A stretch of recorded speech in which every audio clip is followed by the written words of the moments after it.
Em, can you believe we started Interview Boss in 2021? Not really. It's insane. That's a lot of episodes and a lot of hours of talking. Oh my gosh, it is. And if you're scrolling through all of our episodes, you might scroll straight past something that you really, really needed. Yes, we're always getting messages from people asking us to do an episode on something, and I'm like, we already have. So we've put together playlists to help you find the episodes that are exactly what you need, suited to your situation. They're all categorized. If you're applying for jobs, we have episodes about resumes, cover letters, job ads. If you've been offered your dream job, we have episodes on resigning, exit interviews, and how to impress at your new company. And we even have a very special playlist that's very popular for if you have an interview coming up immediately and you need just our most recommended hard-hitting episodes between now and then. For all our last-minute listeners. It's all there for you. You can browse by category and check out all the playlists at interviewboss.com.au/podcast.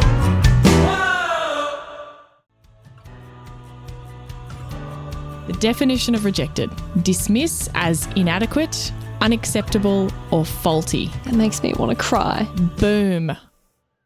Hey everyone, and welcome back to Interview Boss. My name is Emma. I'm a radio journalist who's teamed up with my sister to give you advice, inspiration, and support when you're looking for a new job. Sarah is a HR and recruitment professional, and together we're here to give you all the tips, tricks, and behind-the-scenes knowledge to help you in your career.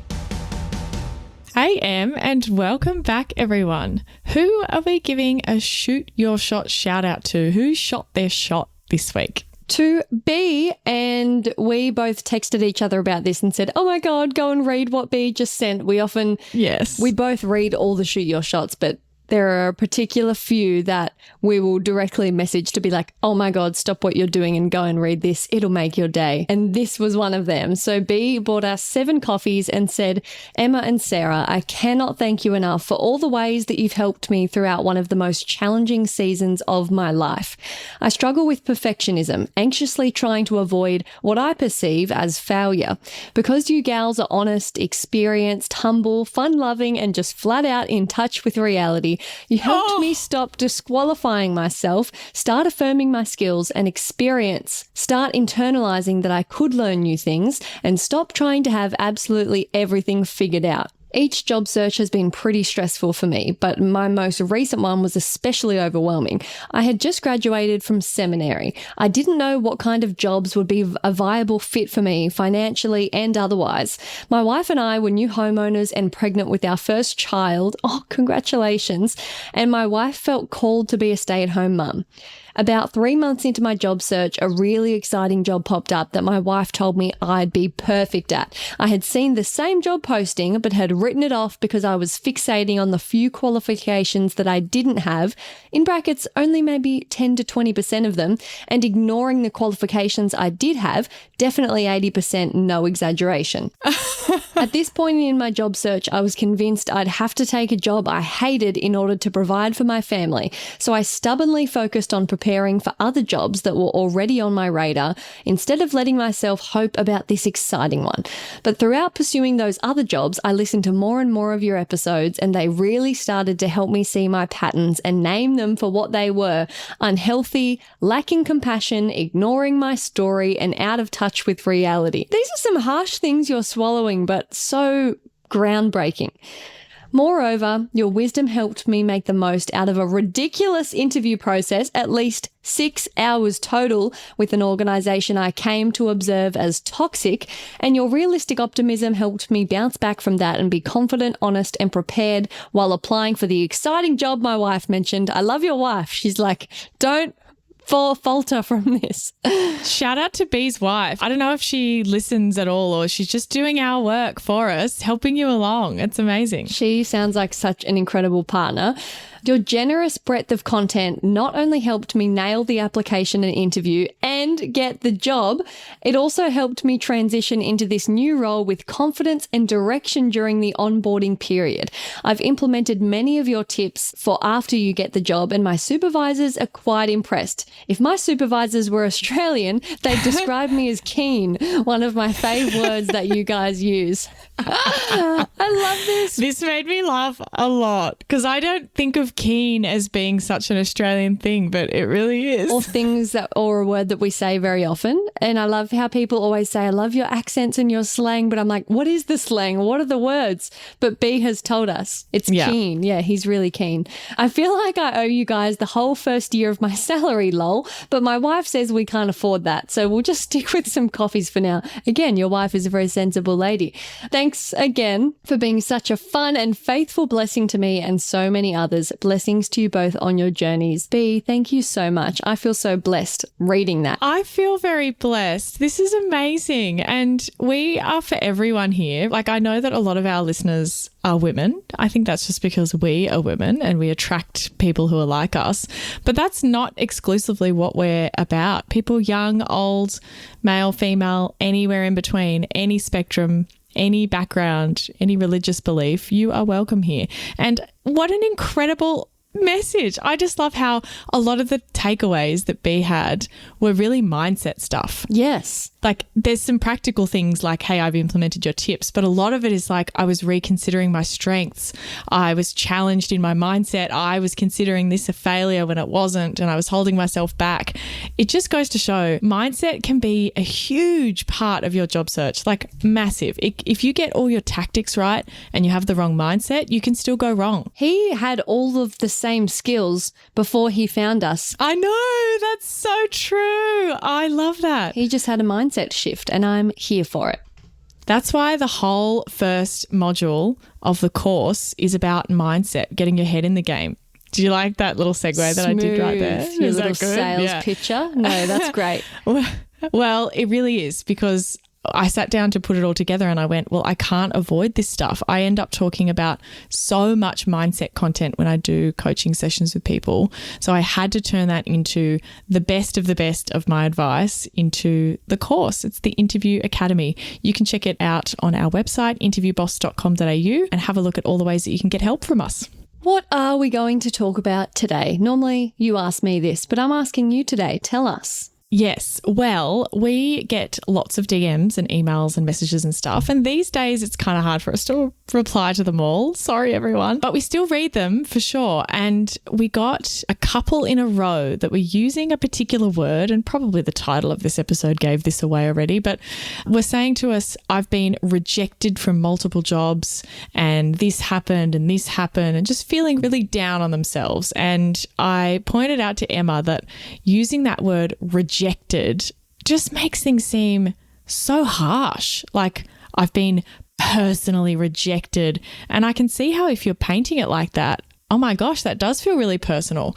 So we've got a couple of other episodes on mindset and rejection and bouncing back. But this one, we're going to hone in on using that word rejected versus reframing it for unsuccessful. See, when you first said this to me, you were kind of like triggered by it. Like, you thought it was a really aggressive word, and it's like it is. And it's like offensive, and it's like, gosh, people can't be saying this to themselves. And initially I didn't see it. I was kind of like, I don't think they're meaning to be dramatic. It's clearly a reflection of how they feel. But then when I thought about it, I was like, you're right. If I think about jobs I haven't got in the past, I wouldn't use the word rejected. It's a very harsh word. I would say, I didn't get it, or I was unsuccessful, or I missed out. They went with someone else. But yeah, the rejected puts them first. And makes it about, like, it wasn't that they chose someone else. It's that they chose to get rid of you. Does that kind of make sense? It's like you were made redundant versus the role. Like, it's a similar kind of language thing. And if you think language doesn't affect how you think about things, well, maybe this isn't the episode for you. But also, I think you're wrong. Language absolutely affects the way that you think about things. And that is genuinely provable from a psychological background standpoint. Me with my undergrad psych degree coming in handy again. I won't go into that, but just take my word for it. We are science girlies here, women in STEM. We are women in STEM. I'm so far from women in STEM, but I claim it. Sometimes you talk about STEM things on the news. Yeah. Women who discuss STEM. Women who discuss STEM. Yeah. I'm definitely not either, but I'm a fan. I'm a huge fan. Side note, Sarah went to so many STEM camps as a kid. You are a woman in STEM through and through. Shout out. Well, I kind of feel like I let them down because I didn't end up in a specifically STEM-related field, but... Yeah, does STEM look down on psychology? Are they like, boo, you're not even STEM? Well, that's a whole debate. They might, but they shouldn't. It's definitely a science. Not about that. It's about the fact that I don't have a psychological job title. Like HR wouldn't be considered STEM at all. So I did the degree that was a science, but not necessarily the career that followed. Anyway, we're off track. We're talking about rejected. Now, I looked it up in the dictionary, and I hate when people do this and they're like, what's the definition of this word? But in this case, it makes a difference. You're going to be shocked. You did this recently with acceptance. You said that to accept something means you just accept that it's true, that it happened. But what we often think is we're endorsing or we're agreeing what they did in the context of if a company doesn't get back to you within a week when they said they would, accepting it just means, okay, I haven't heard from them. Whereas people often go, well, why should I accept that? They said they did, and I believe that when you say something, and I think that is a really powerful shift. So I'm excited to revisit the definition game and retrain our brains here. Tell us what rejected means in the dictionary. Well, there's lots of different definitions you can look at, but one that I found that I really like for this, the definition of rejected: dismiss as inadequate, unacceptable, or faulty. That makes me want to cry. Boom. Oh my God, doesn't it? I saw that and was like, oh, it makes it even worse. And I also felt a bit validated because I was like, well, that's why I feel like it's such a harsh word, because it is. Bloody is. Inadequate, unacceptable, or faulty. That's what you're saying, that the job that you didn't get thought about you. You were rejected. Interview Academy might be the perfect thing you're looking for. Interview Academy is a course Sarah has been working on after delivering hundreds of interview coaching sessions and getting incredible results. But unfortunately, I'm only one gal living in an Aussie time zone who works a day job, and all of that mean I can't help everyone one-on-one, which drove me crazy. So for over a year, Sarah's been working on turning all of those amazing lessons into an on-demand, step-by-step interview prep course. We hold your hand through the entire thing, and you can do it at home in your own time and get instant access right now. Check it out at interviewboss.com.au/interview-academy. The link is in the show notes. Now, what about the definition of unsuccessful? Well, this one was a lot less exciting. It just said not successful. Right. It feels like acceptance, doesn't it? It's just, it wasn't the other outcome. Yeah. You didn't get the alternative outcome. So I want us to have a look at the statement. Like if someone was to say, I was rejected from 4 jobs. I want us to think about that for a sec. Now, imagine that was 4 companies who thought that you were inadequate, unacceptable, or faulty. You'd be like, 4 different companies thought that you were inadequate, unacceptable, or faulty. That's a lot of companies to think that. They must be onto something. They must know something, right? Compare that to you weren't successful with 4 job openings. Really different, right? Yeah, entire different energies. And if you're in this mindset of being rejected, you can tell that if people use this word, their self-esteem has really taken a hit. They're lacking confidence. 4 companies in a row rejected can sound really loaded. But think about 4 jobs in the scheme of, we know it to be true that if you're job hunting, you could probably apply for 40 jobs. Like you could apply for a lot. 4 in the scheme of your whole life and all the jobs you'll work is really not that many, especially when you want to be shopping around and you might not necessarily have wanted every single one, or they might not have been a perfect match for you, every single one. And if you think about the numbers of it, if there's like 100 applications for each job, and that's pretty conservative, I would say. Let's say there's 100 applications and you got an interview and there were 5 people who got an interview. Let's like not even say that you were the runner-up, like maybe you were 5th. You came 5th out of 100. Yeah. Imagine if this was in cross country at school. There was 100 kids in your year and you came 5th. You'd be... Also, just translation. Sometimes you don't even know that you need to translate things. I don't think it would be called cross country because that if you didn't live in Australia, like, I think you would think that means running across the country. What else is it called? Like running, I don't know, like track and field. I don't know what you would call it. Long distance running. Yeah, like a long distance running event. No, well, in Australia, cross country is an event that you have each year at school. You have your swimming carnival, your athletics carnival, cross country, and I think that's it. And it's just like you go out to a paddock or a showground and you run 5 kilometres or 2 kilometres based on your age. I think the city kids probably don't go out to a paddock, but we did, being the country kids. We did. And anyway, it's a long distance running race.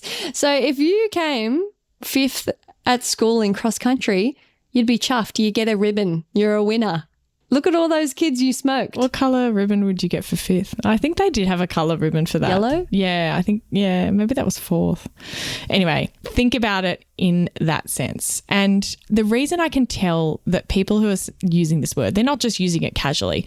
It's because it comes through with the messages that are sounding really defeated and really like desperate for answers, desperate for a secret. And I also think that linking into what I've talked about so many times, all of the terrible advice out there, they're so likely to listen to the terrible advice because the terrible advice presents itself as, here's this one secret thing that you need to do. Or it's not you, it's because you didn't know that you have to use this template. Or exactly. And it plays into that fear because it makes you feel better about the fact that you were rejected and it's because you didn't know this secret and it's all a scheme and people are up to something, and you know, it just buys into that whole idea. And if you've ever used this word, I don't want you to be harsh on yourself because you probably weren't using it knowing how loaded it was. It just is shining a light into how you feel on the inside, and that's tough. And we acknowledge how grueling the job search can be, especially when you haven't found something and it's been an extended period, money's getting tight. We totally get it. But if this can help reframe the way you think and therefore the way you feel and how more energized you are going into the next one, then that's a win. That's what we're here for. Advice, inspiration, and support. So this is the support. We're doing the mindset work. And like B said, this was the perfect shout out to match with this episode. We don't necessarily match them, but sometimes it works out. The mindset is so important. Now, if you need a little bit more help in this space and you're struggling with the rejection and trying to reframe it, we have a really cool mindset exercise. This is one of my favorites. I mention this all the time. Since we came up with it, I'm like, game changer. It's so relevant. It's in our episode called How to Tackle Rejection in a Job Search. You can search that up wherever you're listening to this, or you can go to our website and search it there. And at the end, there's an awesome exercise where we make you make the hiring decision. We talk about 2 different candidates, ask you which one you would pick, and it's a massive light bulb moment for a lot of people. I swear you need to go and listen to it. 100%. It was impossible to choose. Spoiler alert. Go and do it. See if that helps. Let's change our language. It's something we can control. That's right. It's not personal. You have so much to offer. You are an incredible worker, or you wouldn't be listening to a podcast about job interviews in your spare time. That's so true. That is so true. I think that all the time. If you're listening to this right now, you are a dedicated person. I just know you are, because how would you be searching content on how to apply for jobs if you didn't care? So the takeaway is that it's not personal. And if we think back to that definition of rejected, inadequate, unacceptable, faulty, it's not personal like that at all. You are not broken or faulty just because you weren't selected in a corporate job in this capitalist world. Yes. And it's for this particular job in this particular company at this particular time under these exact conditions that you weren't selected. Under these budget constraints. And it's all those particular things. For a different company, for a different job, for a different time, in a different environment, against different candidates, you might suddenly come out on top. It's not that they've decided that you are terrible and that they would never ever hire you and why would anyone hire you. It's that they've decided for all the circumstances that there was someone else or that you weren't quite right. It's not personal, and it doesn't mean necessarily anything about the rest of your job search. You can do it. Hang in there and consider the word rejection. Ben. Yes. Gone. Reframe. Rip it out of the book. Reframe. Thanks so much for listening to Interview Boss. If you like hearing the sound of our voices, hit that follow button in Apple or Spotify, or better yet, tell someone else about the show. That's how we can hit the charts and we can help even more people. We also really need your help. We have a woeful following on Instagram, and it means that people think we're so much smaller than we are. So we'd really appreciate it if you drop on in and chuck us a follow.